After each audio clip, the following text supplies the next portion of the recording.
The dawn over Aloria 4 was soft and pale, spilling gold light over the crystal-latticed gardens. The Meridia Concord Academy stood in the heart of the valley like a monument to peace.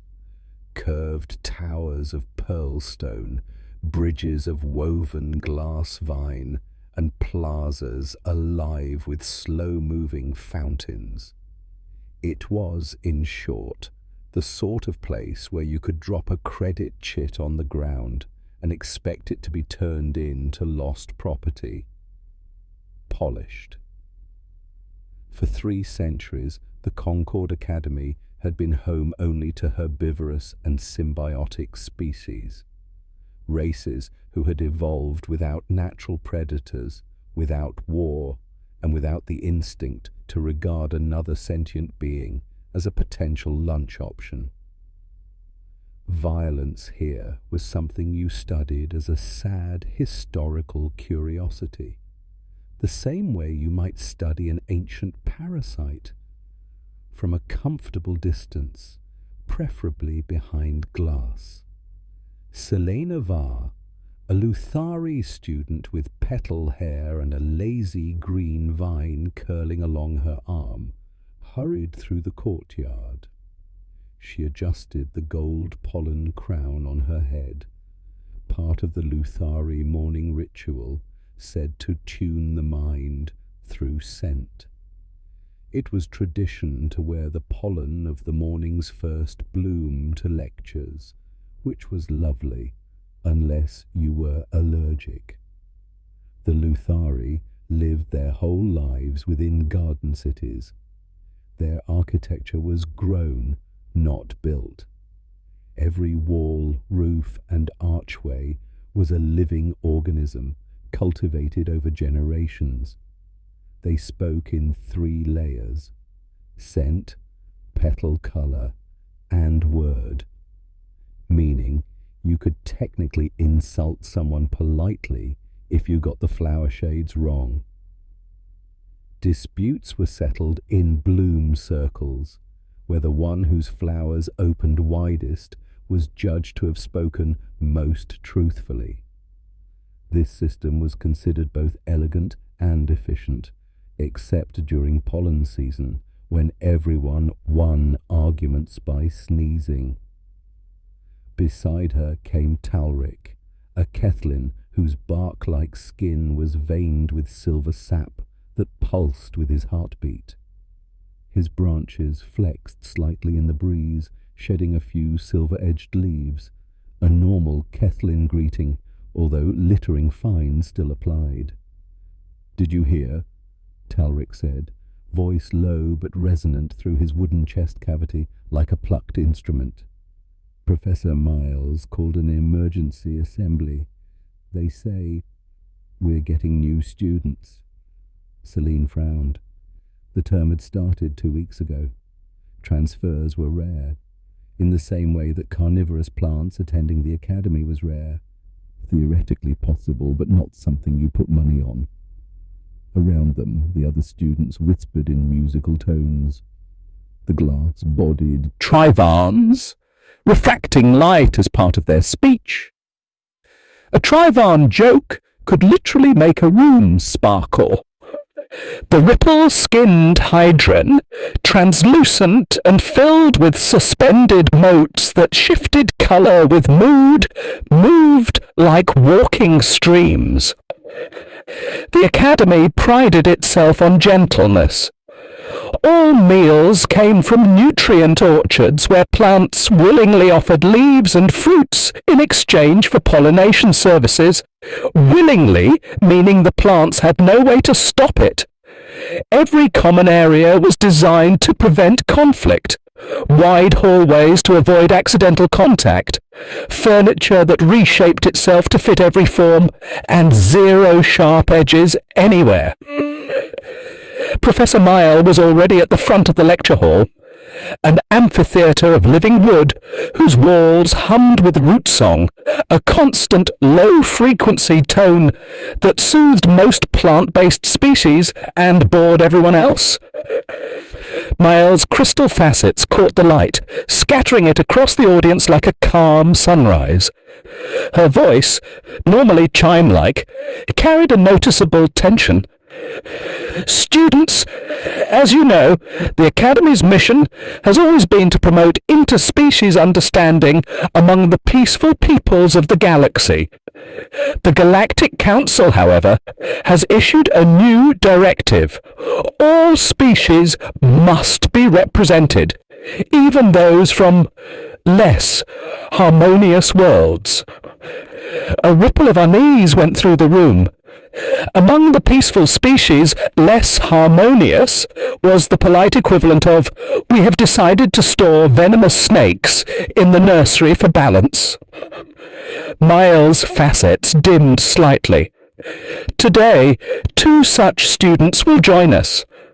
One is from a species never before admitted here. The other comes from a world the Council has formally classified as an extreme hazard environment. Selena's petals closed slightly at the phrase. Extreme hazard meant more than just dangerous terrain. It meant a biosphere so aggressive that even sentient life had to survive by treating everything else as a possible threat. Extreme hazard worlds didn't produce poets. They produced whatever was about to walk through the door. The first new student arrived the way thunderstorms arrive. He made the lighting worse just by existing. Nearly 3 meters tall, midnight scales that ate the room's glow, Drak'thar of the Vorakh Dominion ducked through the doorframe with the practiced care of someone who has broken many doorframes. His claws were on brand, polished obsidian, tasteful, would pair well with a war crime. "I am Drak'thar," he rumbled, voice tuned to the frequency that makes herbivores consider new career paths. "I am here to learn your ways of peace." A hydron lost cohesion and sloshed under a bench. 2 trivans refracted a panic rainbow. A Luthari fainted decorously onto a chaise longue that had not existed 5 seconds prior, but really wanted to help. The Vorakh had a reputation that travelled ahead of them on little warning beacons. Civilization told stories, pack hunters who charted migration lines across star maps instead of savannas. Their ships were matte black and quiet, like knives pretending to be ceilings.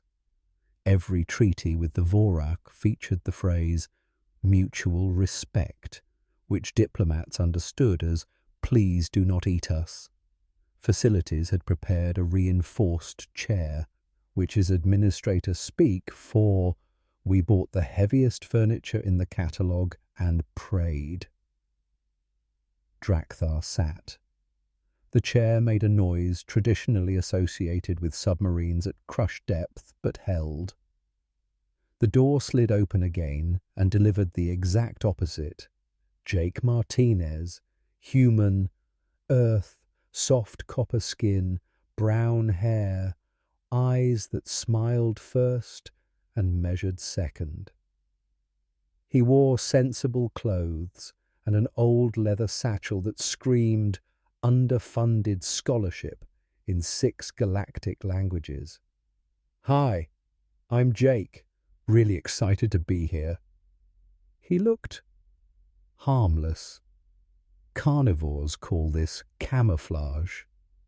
Herbivores call it comforting. Engineers call it concerning, if intentional. Introductions followed.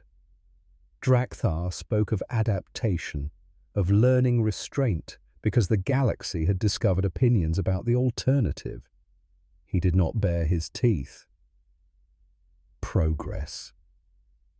Jake spoke of curiosity and cooperation, the importance of listening, and how his grandmother said most conflicts come from not understanding what people actually need. The room relaxed like a herd spotting fresh clover. Somewhere, an administrator put a tick mark next to positive integration outcomes. Selena noticed one detail that refused to be unnoticed. During the friendly speech, Jake's gaze did a quiet circuit. Exits, vents, structural supports, the Vorakh's reach radius, the professor's center of gravity, crystal, slightly top-heavy, and the distance from the windowsill to the ground if you had to jump and didn't want to. The sweep took maybe a second. The smile never moved. It was the sort of thing you'd miss unless your species evolved to track sunlight across leaves, which hers did. Classes began. The Academy's curriculum assumed that if everyone learned to talk nicely, the universe would eventually feel embarrassed and stop misbehaving. Syllabus highlights included de-escalation through shared meals, semantics of apology rituals, and why threat displays are a cry for help. There was also a lab where you grew empathy in a dish.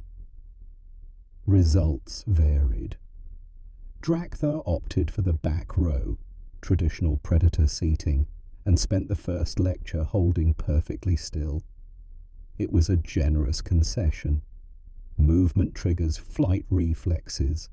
Stillness lets people pretend the apex presence is a statue.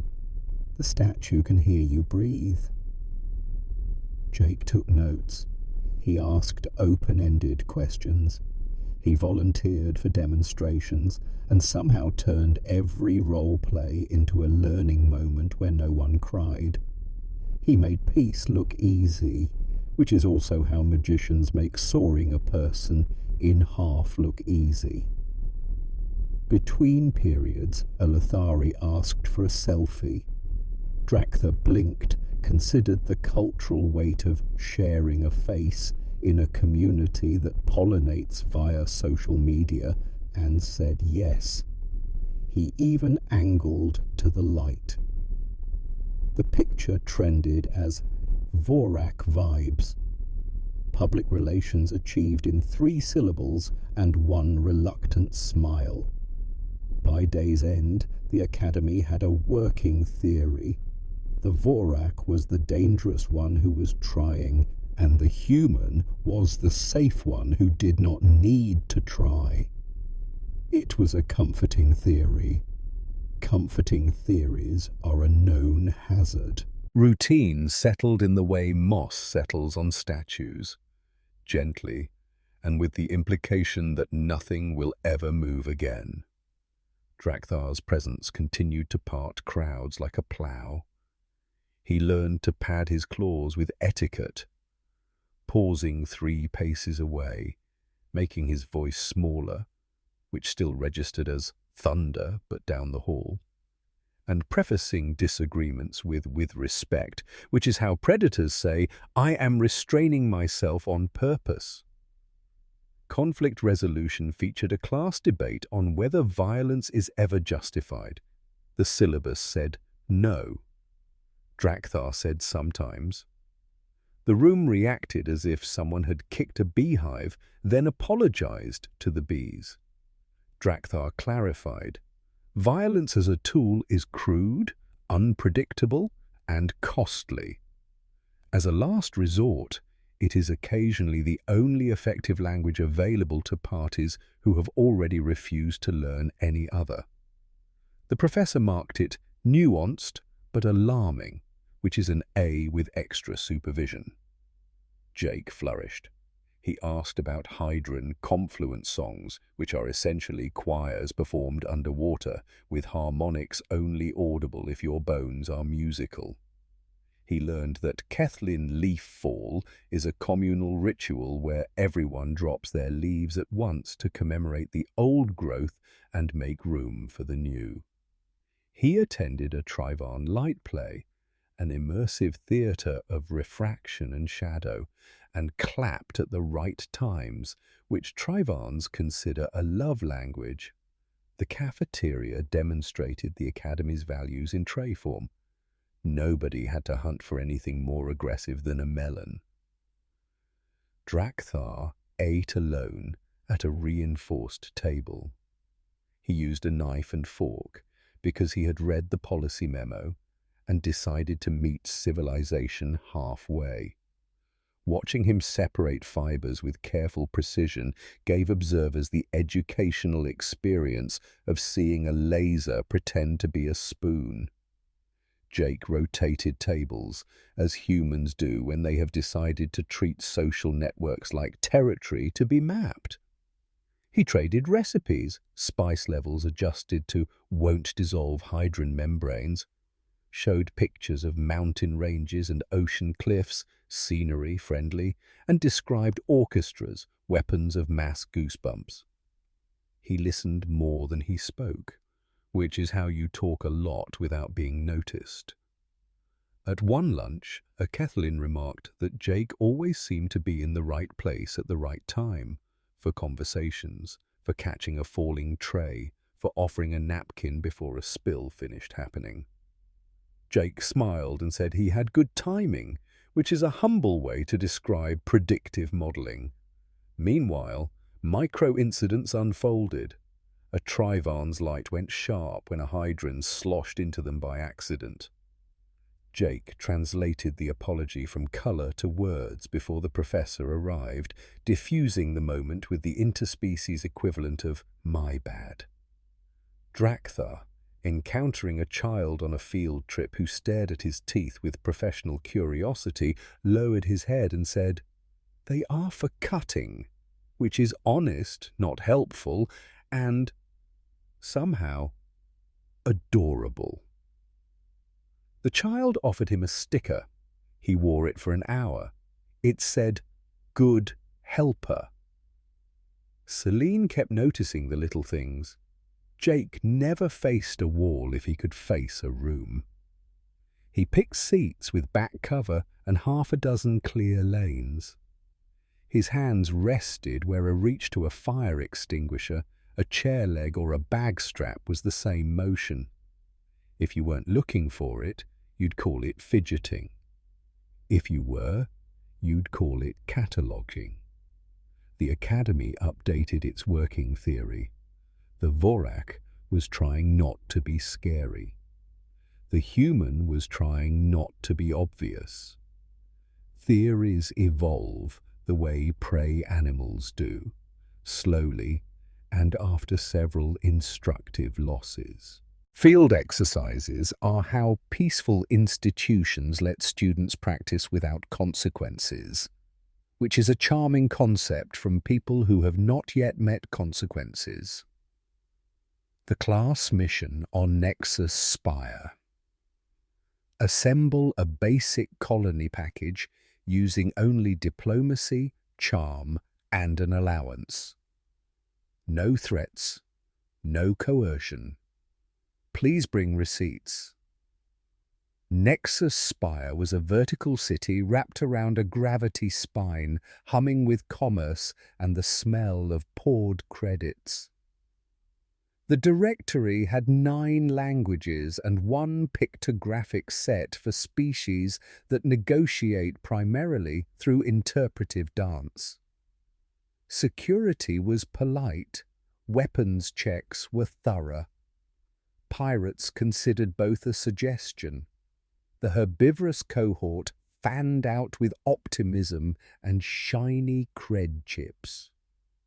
Within 2 hours, optimism had been converted into bulk decorative crystals that did not diagnose anything, a water refiner that played 6 children's songs, and universal seeds that promised yields of every fruit and delivered wheat. To be fair, wheat is very versatile. To be honest, so is naivety. Drak'thar attempted negotiations and discovered a universal constant. Merchants will either run or offer their entire inventory to anyone who looks like a raid. He tried softening his posture. He tried smiling. Vorakh smiling is a warning display. The shopkeepers did not appreciate the nuance. Jake moved like someone who had choreographed their route beforehand. With the proud Shanthi Guild, he opened with a proverb in the original meter, which is like quoting poetry that rhymes in chemical formulas. With the profit-first Nexus, he sketched a 3-hop logistics chain that turned a slim margin into a comfortable one if they shaved his price now. With the family-bound Quillians, he asked about an elderly parent's convalescence by name, and, unprompted, suggested an additive that might help. He did not haggle so much as pre-agree to their ideal outcome, and then step sideways until his package fit inside it. Selena tailed him at a distance, developing a new hobby called dread. He knew obscure mining disputes on Repan 7, which mattered to a Repan vendor because grudges are currencies with excellent interest rates. He knew that a Shanthi master had failed an apprentice last cycle and steered clear of legacy arguments. He knew the Quillian's daughter by name. These were not things you learn from tourist brochures.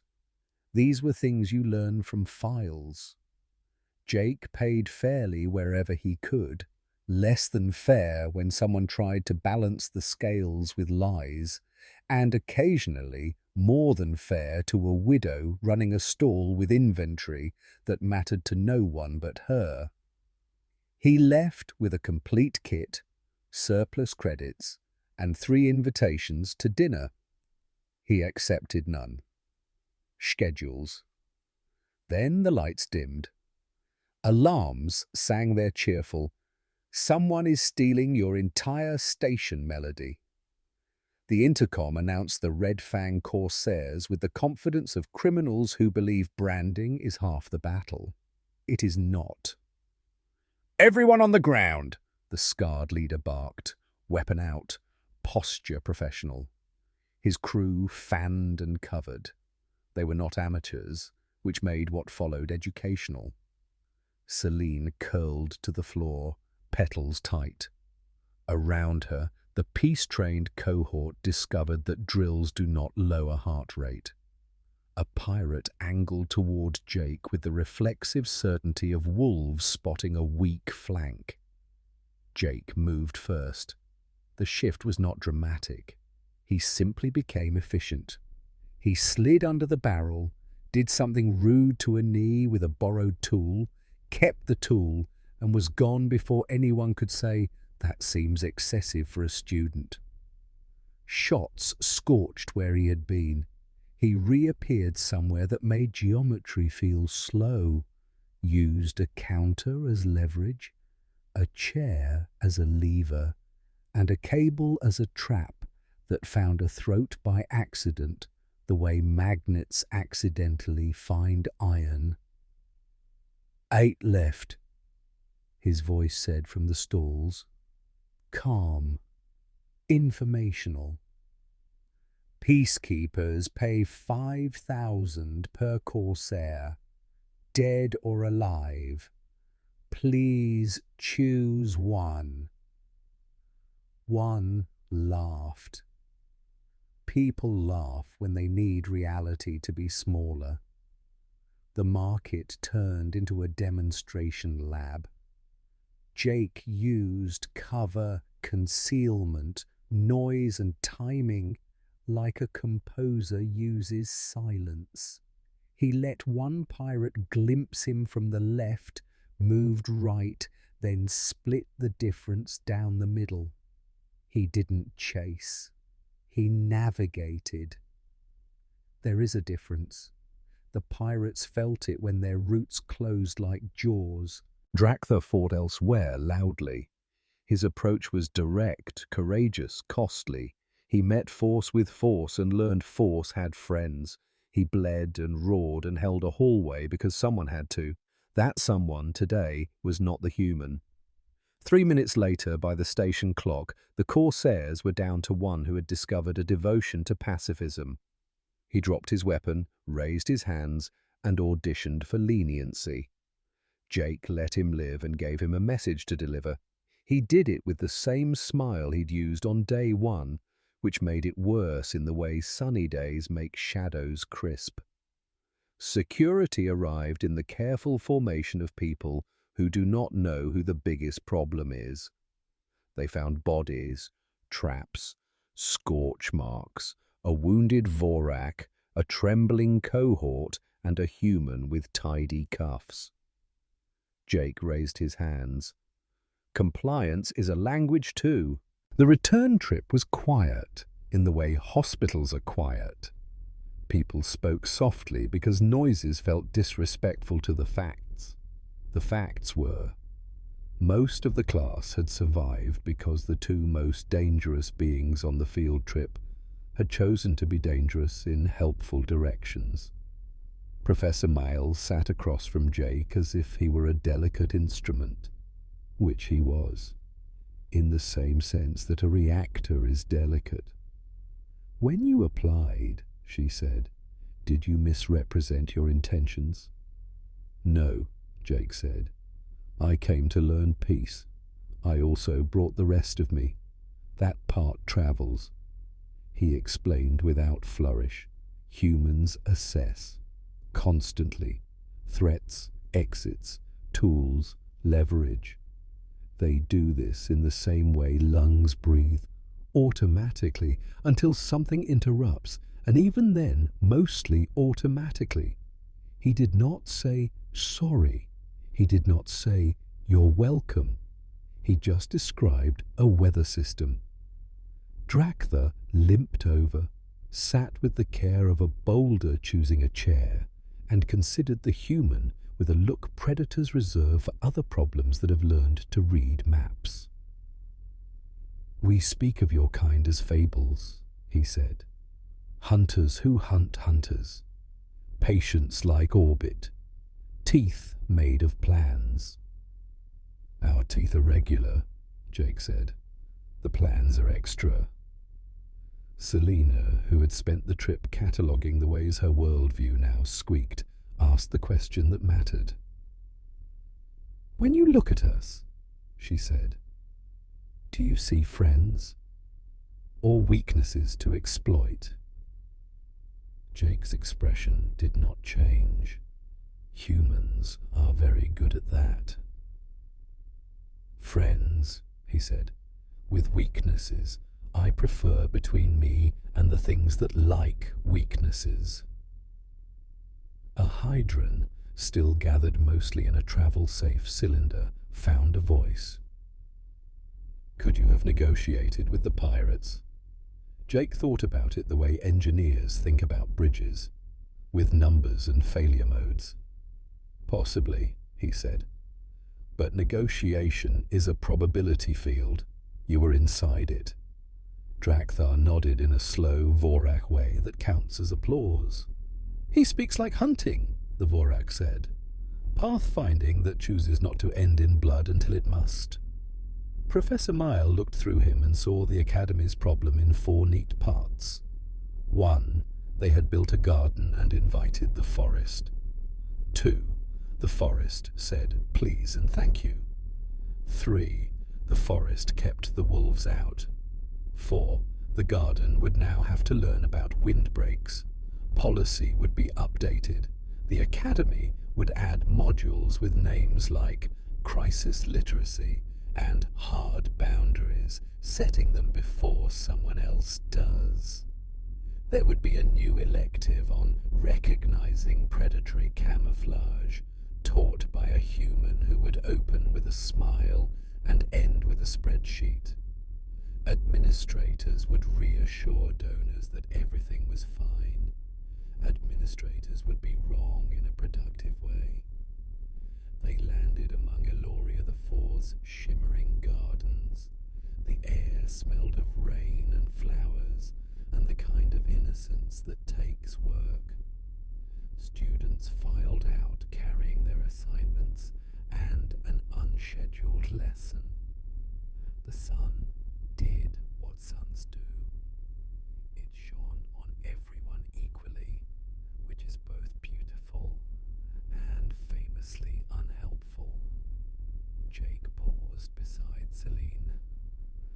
"I know you're afraid of me now," he said, in the tone of someone observing that gravity continues. "That's reasonable." She studied him. The soft face, the measured eyes, the hands that could turn a chair into a tool faster than fear could finish its sentence. "I think I'm afraid of what you mean," she said. "For the galaxy. For us." "Meaning is adjustable," Jake said. "We adjust." Drak'thar, catching the drift with predator ears, rumbled agreement. "Predators can be guardians," he said. "It is harder. It is better." The Academy's bell chimed for the next lesson, because schedules heal what they can. Selena walked toward class with a new awareness. Gardens are beautiful.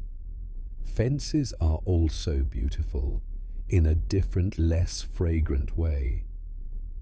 Behind her, a human and a Vorakh fell into step. One mapped the routes, the other watched the horizon.